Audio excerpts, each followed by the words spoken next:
Hugh Hewitt, joined now by United States Senator Tom Cotton of the great state of Arkansas. He is the subject of a very amusing profile in The New Yorker by Jeffrey Toobin. I always walk into those sorts of profiles, Senator Cotton, a little bit alarmed at how the writer will work. I've been through it with The New Yorker. How did you enjoy your experience with Jeff? He came down to the farm, I gather. Hugh, it's good to be on with you. Yes, we had Jeff Toobin out to the cotton farm in Yell County. It was a fun time. As he said, he couldn't shake my dad's hands right away since he had just come in from working on the farm. That was my second favorite anecdote. But my favorite anecdote is when you introduced yourself to Trey Gowdy. Did he really say you can't be from Arkansas? You're wearing shoes? I think that may be a bit of novelistic license by Trey Gowdy. But if he said that, then surely I said, well, you cannot be from South Carolina or, for that matter, the United States or this century with that hair. Okay. Senator Cotton, let's get serious. Ed Gillespie on the ballot today. I have already voted for Ed because I live in Virginia. I did it on Saturday. I'm in California this morning. You did a rally for him. What's your sense of enthusiasm level in the Commonwealth for Ed Gillespie? Incredibly high enthusiasm, Hugh. I was out on the campaign trail all day Sunday with Ed, big crowds, very enthusiastic. And I think a lot of Virginians are ready to repudiate the kind of hateful, divisive campaign that Ed Northam and his allies have concluded. You know, Ed Gillespie is standing up against sanctuary cities and specifically against MS-13, a violent immigrant gang, which preys on all Virginians, Hugh, but who do the Democrats think it preys on most? It preys on immigrant communities. Ralph Northam doesn't know if he's coming or going on this issue. For the longest time, he said that, you know, he stood by his vote to kill a bill that would have prohibited sanctuary cities, but now he says he'd sign one. I don't think we know what Ralph Northam would do, probably anything to protect his political standing. Ed Gillespie, though, is willing to take the kind of vicious and untrue attacks the Democrats have leveled against him to protect every Virginian, whether they're rich or poor, whether parents came over on the Mayflower, or whether they just got here last week. All Virginians need to get out today and vote for Ed Gillespie if they want safer streets and more jobs, and they want to repudiate that kind of hateful campaign. So if you Virginians are driving, go drive to the poll before you come in to the city or out to Tyson's Corner, wherever you are, and you're listening to me on 1260 or 570. Tom Cotton, let's talk a little bit about the tax bill. I have a column in the Washington Post today. It's online. I don't know if it's in the paper yet. I never find that out until I open up the paper, and I'm not there to do that. But it advocates for raising more revenue in order to restore the home mortgage interest deduction to its full vigor, to get the adoption credit back in, to do a few other things that have to happen in the bill because of the obvious reaction that have occurred.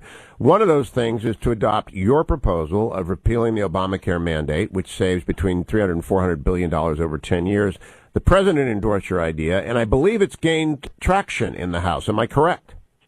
Yes, Hugh. I don't want to, at this point, get into the ins and outs of every particular provision. Obviously, the House Ways and Means Committee is just starting its efforts to vote on those individual provisions. But I will say this entire exercise will be made so much easier, and we can deliver more tax cuts to our working families and our small businesses if we will repeal the Obamacare mandate as part of this tax bill.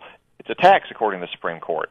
You pay it on your 1040. The IRS collects it. And according to the Congressional Budget Office, it will save between $300 and $400 billion over 10 years. That pays for a lot of tax cuts. That's why President Trump so strongly supports my proposal. Told me last week to tell everyone he supports it 1,000%. It pays for a lot of tax cuts. It makes the tax bill easier to pass.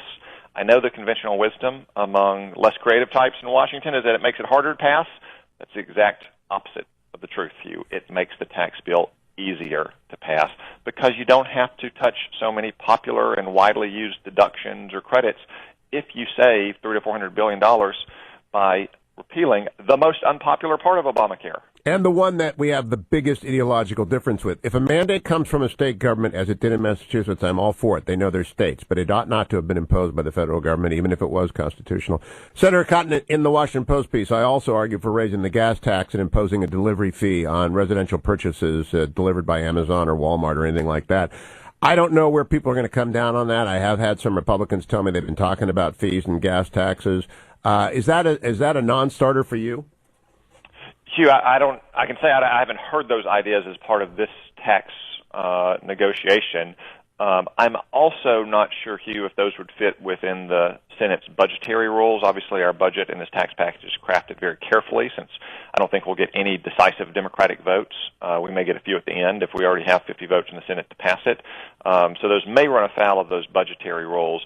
In general, Hugh, I'm skeptical about increased gas taxes. Obviously, I've got a lot of folks in Arkansas that have to drive pickup trucks long ways to work. That would fall disproportionately on them, not people who are walking or riding subways in big cities to their jobs. But also, Hugh, it's a declining revenue base. As cars get more gas efficient and also as they become more electric, I think we have to look at other ways, not just to raise general revenues, as it sounds like you might be proposing, but also to pay for our infrastructure, since the gas tax base is going to continue to decline in coming years. That's why the delivery fee has appealed to me, because the delivery business, which is new economy driven, is using old economy infrastructure and overusing it without any kind of contribution. And therefore, go read the Washington Post piece, take a look at it, think what you have. Love to hear what you say. And in the meantime, I hope Kevin Brady, who is coming up, will be endorsing the cotton proposal in my interview at the top of the hour, the chairman of the Ways and Means Committee. Don't go anywhere, America.